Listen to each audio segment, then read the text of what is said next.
Alhamdulillah Rabbil Walhamdulillah ala adaihim ajma'in minal an ila qiyami yaumiddin.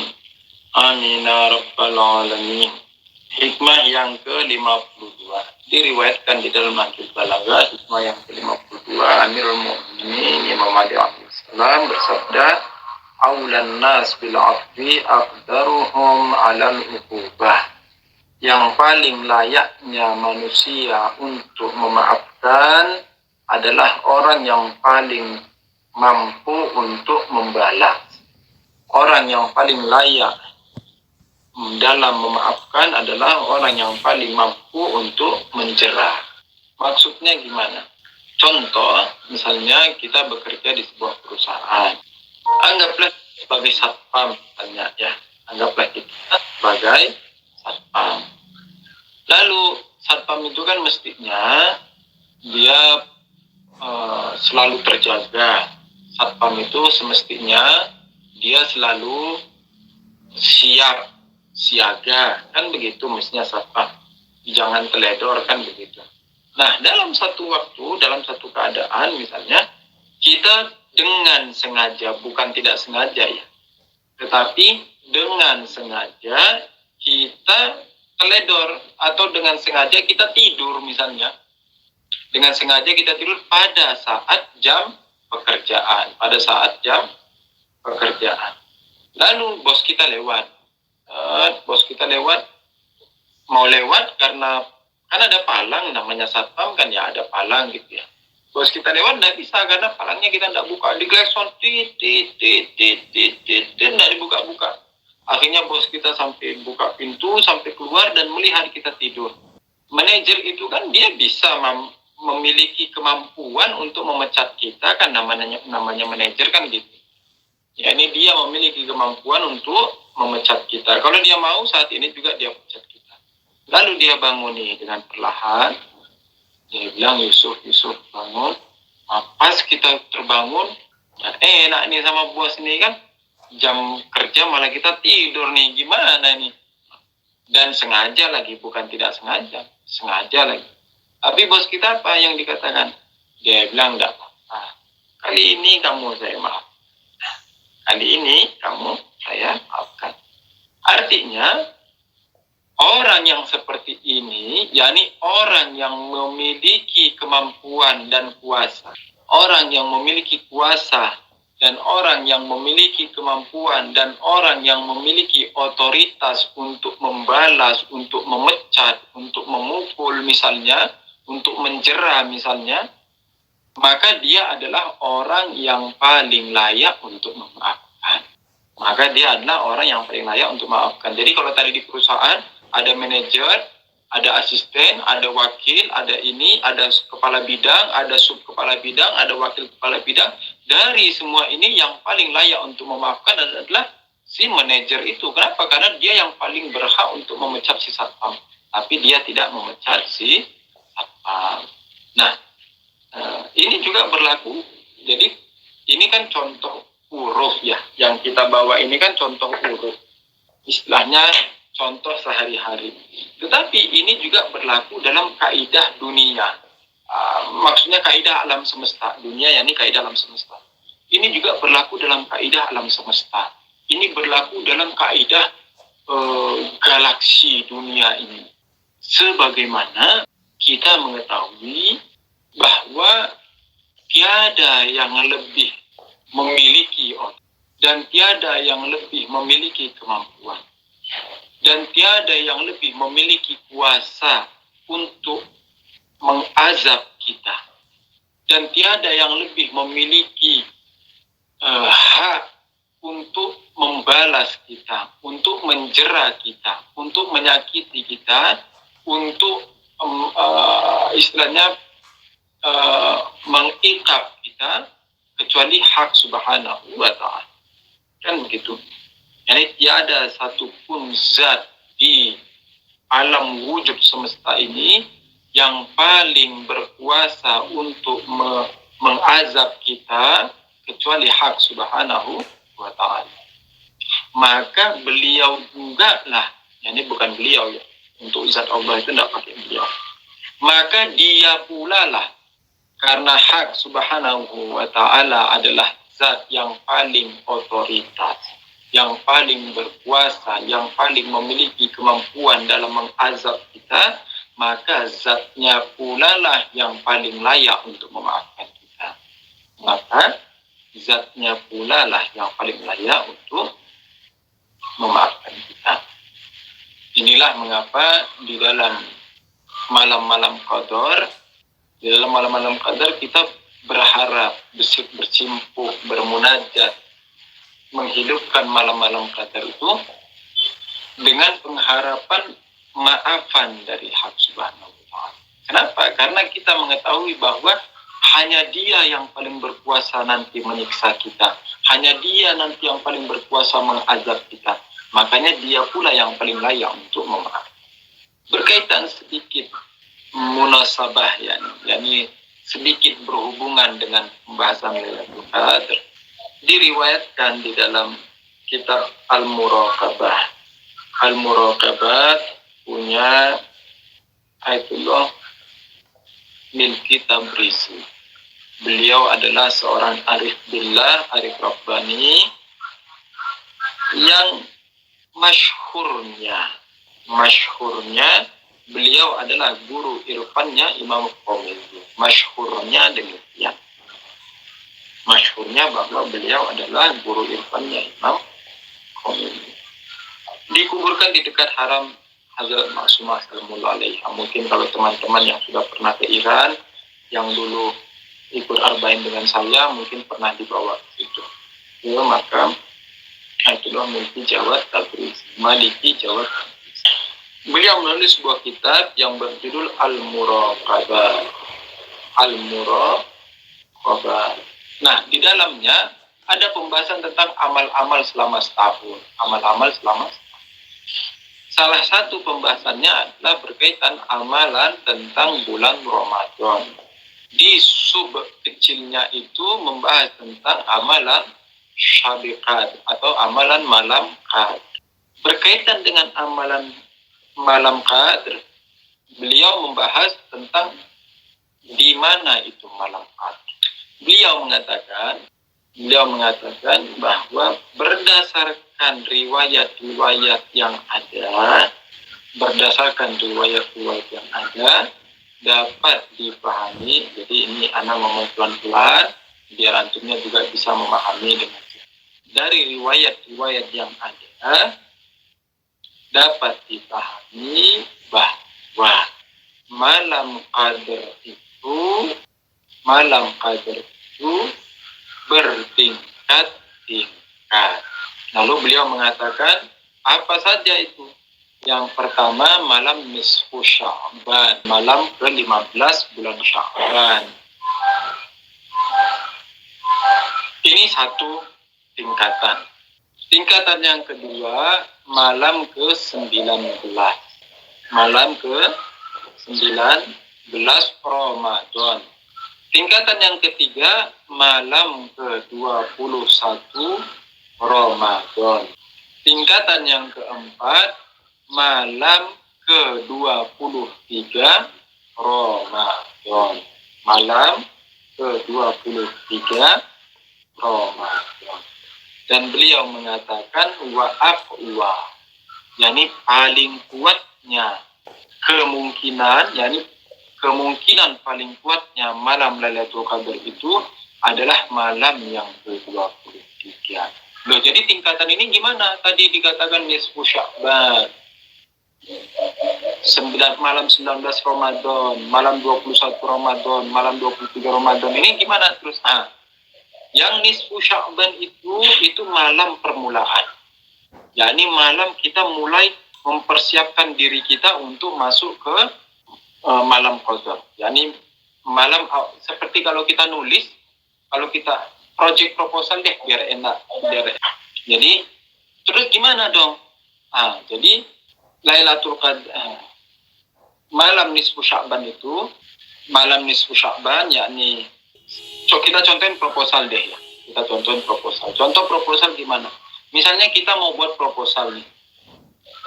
Untuk ngajuin apa? Misalnya kita mau ngajuin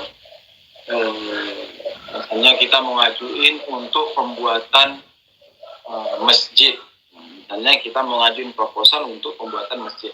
Nah, apa yang kita lakukan? Yang pertama, kita kan nggak langsung buat proposalnya kan. Yang pertama apa? Kita survei lapangan. Oh, ini tempatnya di sini bagus. Oke. Setelah itu apa? Setelah itu kita mulai meninjau tempat-tempat penjualan batu, semen dan sebagainya. Untuk apa? Untuk ngecek harga. Barulah nanti disusun proposal. Setelah proposalnya disusun, lalu diajukan kemana? Misalnya ke pendiri, ke ketua yayasan atau ke dewan syuro yayasan. Lalu nanti ditandatangani oleh dewan yayasan. Nah, kan kayak gitu kan ya prosedur proposal itu. Nah, tapi malam kader juga demikian. Jadi nisfu Sya'ban itu seperti awal survei dulu, meninjau lokasi dulu, meninjau harga-harga dulu. Setelah ini selesai, masuk ke malam 19. Malam 19 itu ngapain? Malam 19 mulai menyusun rangka-rangkanya. Malam ke-21 ngapain? Malam ke-21 sudah mulai mengeprintnya. Terus nanti malam ke-23 ngapain? Malam ke-23 mulai ditandatangani oleh Imam Zaman Atullah Al-Bushari. Jadi gambarannya demikian, analoginya sehingga mulai dipahami itu demikian. Ini ada 4 tingkatan. Namun beliau menambahkan ada kemungkinan malam ke-27 juga adalah malam qadar. Beliau menambahkan ada kemungkinan bahwa malam ke-27 juga adalah malam qadar.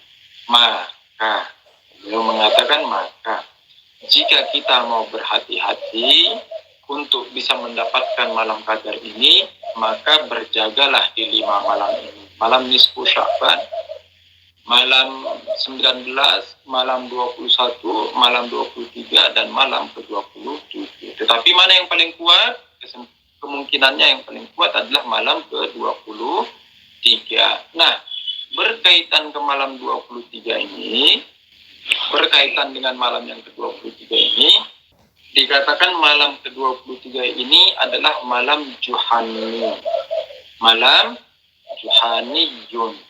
Apa itu malam Juhaniyun? Juhaniyun itu apa? Jadi dikisahkan ada seorang sahabat bernama Juhani. Seorang sahabat bernama Juhani dikisahkan terdapat di Majma'ul Bahrain. Di dalam kitab Majma'ul Bahrain dikatakan Juhani ini seorang sahabat Rasulullah Shallallahu Alaihi Wasallam. Lalu dia memiliki onta dan peralatan-peralatan itu di luar kota Madinah. Jadi kalau dia mau datang ke Madinah untuk mengikuti malam-malam Lailatul Qadar itu agak susah kalau mau tiap malam. Lalu beliau datang ke Rasulullah Shallallahu Alaihi Wasallam lalu mengatakan, ya Nabi, ana ini susah kalau mau datang terus selang-selang satu malam ini susah. Kasih tahu ana deh, malam yang mana itu malam Lailatul Qadar? Biar ana datangnya di situ aja, biar ana tidak susah. Karena tempat ana jauh dari luar kota istilahnya. Jadi di mana itu? Kapan itu malam Lailatul Qadar sehingga ana bisa datang? Lalu Nabi membisikkan bahwa malam Lailatul Qadar itu malam ke-23. Jadi ada 19, 21, 23, 27. Nabi membisikkan katanya malam 23. Itu dikatakan malam 23. Dan nama orang ini siapa? Namanya si Juhani. Nah, karena itulah malam ke-23 itu juga disebut dengan Lailatul Juhani. Berkaitan dengan hadis ini dikatakan aulan nas bil afwi aqdaruhum alal uqubah. Paling layaknya orang yang memaafkan adalah orang yang paling mampu untuk membalas. Ini juga terjadi dan ini juga berlaku untuk Amirul Mukminin. Tak terasa kita ini sudah mengkaji Nahdul Balaghah hampir 2 tahun lamanya. Mungkin kita terkesan lambat ya. Jadi 2 tahun tapi kok baru hikmah yang ke-50 gitu. Yusufnya bahasnya kelamaan, terlalu panjang. Tapi di lain hal, kita mau tabarruk Amirul Mukminin Imam Ali alaihissalam. Bagaikan surat cinta, seandainya antum pernah mendapati surat cinta dari istri atau dari suami. Jadi kalau istrinya lagi di luar kota atau suaminya lagi di luar kota lalu menulis surat untuk istrinya, dan surat itu terus dibaca berkali-kali, maka kerinduan akan semakin besar, rasa cinta akan semakin menggelora, rasa rindu akan semakin menggebu. Dan begitu juga dengan Nahjul Balagha, di mana kita adalah pengikut Amirul Mukminin orang-orang yang mencintai Amirul Mukminin Imam Ali alaihissalam. Dan selama 2 tahun kita senantiasa membaca cerita beliau. Selama 2 tahun ini, setiap minggunya kita membaca, mengulang, membahas perkataan beliau. Tentu rasa cinta itu semakin tumbuh dan semakin besar dan semakin menggelora, dan rasa rindu semakin menggebu di hati para mukminin. Dan ketika mendengar kabar pemukulan waliullah di mihrab ketika melaksanakan sholat subuh oleh orang yang paling keji dan orang yang paling terlaknat di muka bumi, tentu kita merasakan. Dan ketika kita menilik hadis beliau, perkataan beliau yang tersirat dan tersurat di dalam Nahjul Balagha, di dalam hikmah yang ke-52 dikatakan, awlan nas bil afwi aqdaruhum bil uquq. Paling layaknya orang untuk memaafkan adalah orang yang paling mampu untuk membalas. Dan ini beliau lakukan ketika mendapati musibah tersebut. Di mana di dalam surat yang ke-47 di Nahjul Balagha, wasiat Amirul Mukminin Imam Ali alaihissalam kepada Imam Hasan alaihissalam. Tabarrukan ana baca hadisnya, nanti di momen yang kita butuhkan baru ana terjemah dan kita bahas. Jadi tabarrukan kita baca hadisnya. Wa min wasiyatin lahu alaihi salam, dan merupakan wasiat dari Imam Ali alaihi salam lil Hasan wal Husain alaihi salam. Wasiat untuk Imam Hasan dan Imam Husain alaihi salam, lamma zarabahu Ibnu Muljam la'anahullah. Ketika Ibnu Muljam, semoga Allah melaknatnya, memukul kepala beliau. Usikuma bitaqwallah wa alla tabghiyad dunya. Aku mewasiatkan kepada kalian berdua, Hasan dan Husain, untuk takwa kepada Allah Subhanahu wa taala, dan janganlah kalian mencintai dunia. Wa in bagathuma, sekalipun dunia itu mencintai kalian, sekalipun dunia itu mengejar kalian, sekalian dunia itu merayu kalian. Wala ta'safa ala syai'in minha zuwiya ankuman, dan jangan sesekali merasa dan jangan sesekali merasa kehilangan, dan jangan sesekali merasa sedih, dan jangan sesekali merasa terpukul ketika dunia itu hilang dari kalian, dan jangan merasa terpukul ketika dunia itu berpaling dari kalian, dan jangan merasa terpuruk, dan jangan merasa terpuruk ketika dunia berpaling dari kalian, ketika dunia hilang dari kalian. Ini betapa mulianya wasiat beliau, betapa indah pelajaran beliau. Besok-besok kalau seandainya mobil kita hilang, rumah kita terbakar, jangan sampai kita gila dan kehilangan wilayah Amirul Mukminin Imam Ali alaihissalam ini. Seorang mukmin ketika dunia berpaling darinya, dia akan merasa tenang. InsyaAllah ta'ala kita semua bisa menjalani ini, insyaAllah ta'ala. Kemudian dikatakan wa qula bil haqqi wa amala lil ajri. Dan dikatakan, dan katakanlah hal-hal yang benar, hal-hal yang hak. Yang hak itu apa? Yang hak itu adalah sesuatu yang mengantarkan kita kepada makrifat kepada Allah. Perkataan hak adalah perkataan yang membawa kita pada jalan keselamatan. Perkataan hak adalah perkataan yang membawa kita pada siratul mustaqim. Ini perkataan hak. Wa'mala lil ajri, dan berperilakulah dan beramallah dan berbuatlah demi mendapatkan pahala dari Allah Ta'ala. Wa kuna lizzalimi khasman, dan jadilah kalian dan marahlah kalian kepada orang-orang zalim. Dan marahlah kalian kepada orang-orang zalim. Ini pernah kita bahas di hikmah yang sebelumnya, di hikmah yang ke-51 kalau tidak salah. Di hikmah yang ke-51, di hikmah yang ke-49 dikatakan, di dalam Nahjul Balagha diriwayatkan, ihzaru saulatal karim idza jaa, takutlah kalian kepada amarahnya orang-orang yang mulia ketika mereka lapar. Di mana dulu kita contohkan siapa? Imam Khomeini Quddisa Sirruh. Di mana Imam Khomeini dan para mukmin juga demikian, Rahbar Muazzam Hafizahullah juga demikian. Ketika berhadapan dengan kezaliman, maka kita tidak akan pernah bertetangga, dan kita tidak akan pernah bersatu dengan kezaliman. Kita akan selalu mengatakan hayhat minazillah. Kita akan selalu mengatakan tidak bagi kezaliman. Kita akan menentang kezaliman. Nah, dikatakan wa kuna lidzalimi khasman, dan jadilah kalian sebagai orang yang menentang kezaliman, marah terhadap kezaliman, terhadap orang-orang yang zalim. Walil mazlumi aunan, dan jadilah kalian sebagai penolong bagi orang yang terzalimi.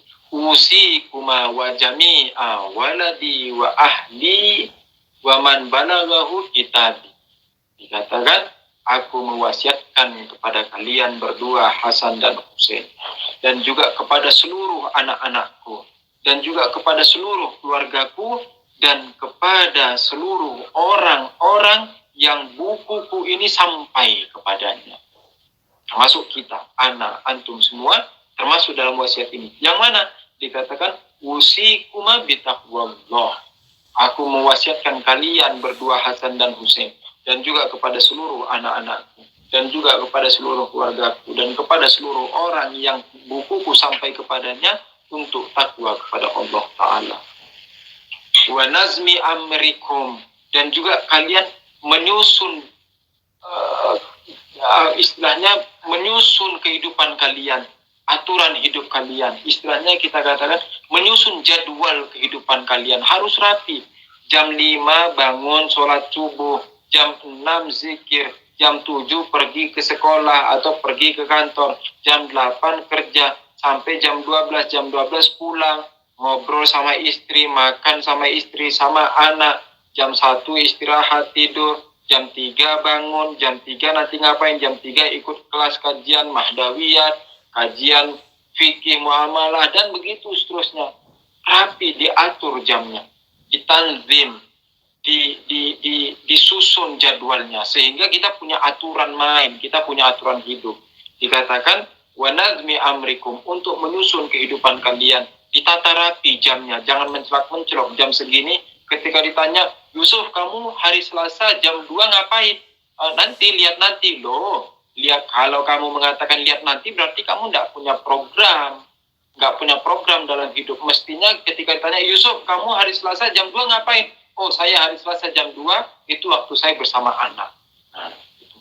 Yusuf kamu hari Kamis jam 3, atau kalau di Indonesia, Yusuf kamu hari Kamis jam 5.30 ngapain? Oh, saya hari Kamis jam 5.30 ada kajian Nahjul Balagha. Terus wasalahi zati bainikum, dan juga memperbaiki urusan sesama kalian. Jangan saling perang. Kita ini mesti saling sayang. Sudahlah Syiah sedikit, sudahlah Syiah ini kecil, saling perang, saling sikut, saling jewer, saling suntik, saling cubit. Ada apa dengan kita ini? Mari kita saling sayang, saling tolong, saling toleransi. Kalau orang memilih berbuka 5 menit, silahkan. Orang memilih buka setengah jam, silahkan. Orang memilih buka 45 menit, silahkan. Jangan saling cubit, jangan saling pukul, jangan saling hujat. Tidak ada, jangan saling hujat. Saling bertoleransi. Dia jangan ganggu kita jangan ganggu dia. Kalau dia lagi kesusahan kita tolong, jangan diketawain, jangan dimampusin, jangan dikapoin. Jangan, ini bukan budaya kita. Fa inni sami'tu jaddakuma Rasulullah sallallahu alaihi wasallam yaqulu salahu zatil baini afdalu min ammati salati wassiyam. Karena Amirul Mukminin SAW mengatakan, karena aku mendengar dari kakek kalian berdua, yaitu Rasulullah Sallallahu Alaihi Wasallam mengatakan apa? Memperbaiki hubungan sesama manusia, sesama kalian ini, itu lebih baik daripada puasa dan sholat selama setahun, daripada sholat dan puasa selama setahun.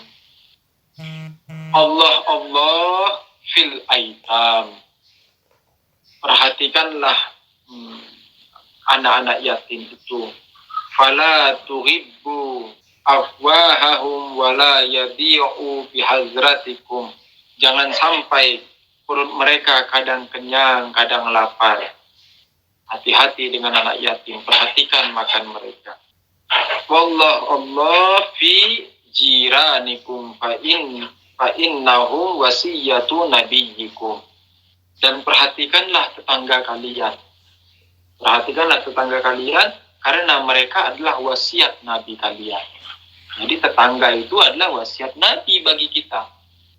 Mazala yusi bihim hatta zannana annahu sayuwarrisuhum. Yani Nabi sebegitu seringnya mewasiatkan kami terhadap tetangga, yakni selalu mengatakan perhatikan tetanggamu, sehingga zananna, kami beranggapan annahu sayuwarrisuhum, seakan-akan Nabi akan mewariskan kepada para tetangga. Jadi begitu pentingnya menjaga tetangga ini, begitu pentingnya berhubungan baik dengan tetangga. Jangan sampai tetangga itu disakiti, dihianati, diciderai. Jangan. Berbaik dengan tetangga. Besok-besok kalau kita ada apa-apa, tetangga yang paling duluan menggendong kita. Wallahu fil Qur'an la yasbihukum bil amali bihi ghairukum. Dan perhatikanlah Al-Quran. Jangan sampai orang selain kalian lebih mendahului dalam beramal dengan Quran. Seperti apa? Seperti orang Barat. Orang Barat lebih mendahului kita dalam beramal dengan Quran. Gimana? Qurannya kita dikaji oleh mereka, tapi kita tidak mengkaji Al-Quran. Begitu juga orang-orang orientalis. Mereka mengkaji Quran dan beramal dengan Quran, tetapi kita tidak beramal dengan Quran. Kalau kita lihat orang Barat, mereka saling toleransi, mereka saling tolong-menolong. Kalau kita lihat orang Barat itu, kalau ada satu orang terjatuh, cepat menolong. Begitu kita sampai di Indonesia, orang terjatuh, divideoin, dimasukin ke dalam Instagram, diketawain, dibully, dan sebagainya. Budaya apa yang ada dengan kita ini? Wallah fis salat. Dan perhatikanlah salat kita. Fa innaha amudu dinikum. Karena salat itu adalah tiangnya agama kalian. Wallah fi baiti rabbikum. Dan perhatikanlah Ka'bah kita ini. La tukhalluhu ma baqitum. Jangan sampai dia kosong selama kalian ada. Jadi selalu harus diisi Ka'bah itu. Tetapi kita lihat sekarang ketika si kelompok Wahabi menguasai Ka'bah, mereka membuat Ka'bah itu kosong. Fa innahu in turika lan tunazaru. Karena kalau Ka'bah itu kosong, maka kalian tidak akan diampuni. Berhati-hatilah. Wallah fil jihad bi amwalikum wa anfusikum wa alsinatikum. Dan perhatikanlah jihad dengan harta. Kalaulah kita takut nyawa, harta kita dijihadkan. Jihad sekarang gimana? Jihad untuk perkembangan mukminin, mukminat, muslimin, muslimat. Mendirikan sekolah-sekolah, menyekolahkan anak-anak mukmin di Indonesia yang mereka tidak bisa sekolah karena tidak ada uang, itu disekolahin, itu namanya jihad. Wa anfusikum. Dan juga dengan diri kalian. Sekarang kita nggak ada perang. Oke, nggak ada perang. Kita, ngapain bisanya kita? Oh, kita bisanya nyebarin selebaran. Disebarin selebaran. Disampaikan, Bapak, Ibu, di situ ada sekolah gratis, ikut silahkan. Ini. Wa alsinatikum, dan dengan lidah-lidah kalian tablik. Kalian bisa tablik. Fi sabilillah, di jalan Tuhan. Wa alaikum bittawasuli wattabadzul wa iyyakum at-tabadura wattaqatu la tatrukul amra bil ma'ruf wa nahyi 'anil munkar. Jangan kalian meninggalkan amar ma'ruf nahi munkar. Wa yuwalla 'alaikum syirarukum summa tad'una fala yustajabu lakum. Nanti kalian tidak akan diijabah. Lalu masuk ke pembahasan kita. Ya Bani Abdul Muttalib. Jadi kalau di Indonesia nyebutnya apa? Abdul Muttalib atau Muttalib kalau di Indonesia? Abdul Muttalib. Nah, kalau di Indo itu lamnya yang musyaddad kan ya? Iya, Abdul Muttalib. Abdul Muttalib, ya. Gitu kan itu? Iya, benar. Yang benar itu toknya yang ditasydid. Abdul Muttalib.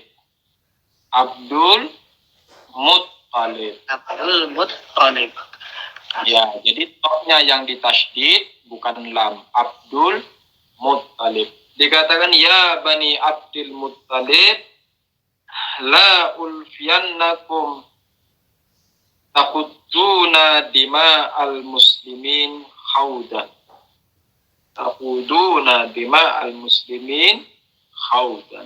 Wahai anak-anaknya Abdul Muttalib, jangan sampai aku mendapati kalian mengucurkan darah-darah para muslimin, menumpahkan darah-darah para muslimin. Taquluna qutila amirul mu'minin, dan kalian mengatakan Amirul Mukminin Imam Ali alaihi salam itu telah meninggal, telah wafat, telah terbunuh. Ala la taqtulanna bi illa qatili. Perhatikanlah, jangan kalian bunuh kecuali pembunuhku. Unzuru idza ana mittu min darbatihi hadhihi hadribuhu zarbatan bi zarbatin. Perhatikanlah, jika seandainya aku mati, ini pembahasan kita. Jika seandainya aku mati karena pukulan ini, yakni karena pukulan si Ibnu Muljam laknatullah alaih tadi itu, fazribuhu zarbatan bizarbatin, maka pukullah dia dengan satu pukulan juga sebagaimana dia memukulku, tidak boleh lebih. Nah, kisas itu demikian. Jadi kalau kita dipukul sekali, balasnya juga sekali. Kalau dia mukulnya dalamnya misalnya 1 jengkal, maka kita juga mukulnya tidak boleh lebih dari 1 jengkal. Kisas itu begitu. Kalau dia mukulnya tangan kiri, maka kita juga balasnya tangan kiri, jangan tangan kanan. Kalau dia mukulnya itu misalnya hanya misalnya mukul kecil, maka kita juga tidak boleh lebih dari itu. Kisas itu begitu. Dikatakan, kalau aku mati dengan pukulan ini, maka pukullah dia juga dengan 1 kali pukulan. Yani 1 kali pukulan berhadapan dengan 1 kali pukulan. 1 kali dibalas 1 kali, jangan lebih. Jangan terus dengan emosi, enggak. Fadribuhu zarbatan bizarbatin, maka pukullah si Ibnu Muljam itu dengan 1 kali pukulan. Wala tumatsilu birrajul, dan jangan kalian mutilasi anak itu. Jangan kalian mutilasi budak itu. Jangan kalian mutilasi si mal'un itu, si terlaknat itu. Gimana mutilasi? Kupingnya dipotong, tangannya dipotong, matanya dicongkel, kakinya dipotong. Tidak boleh. Pokoknya 1 kali pukul, 1 kali pukul.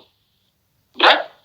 Inni sami'tu Rasulullah yaqulu iyyakum wal muslata walau bil kalbil afur. Karena Imam Ali salam mengatakan, karena aku mendengar dari Rasulullah SAW bersabda, berhati-hatilah kalian dengan mutilasi, walau bil kalbil akur, sekalipun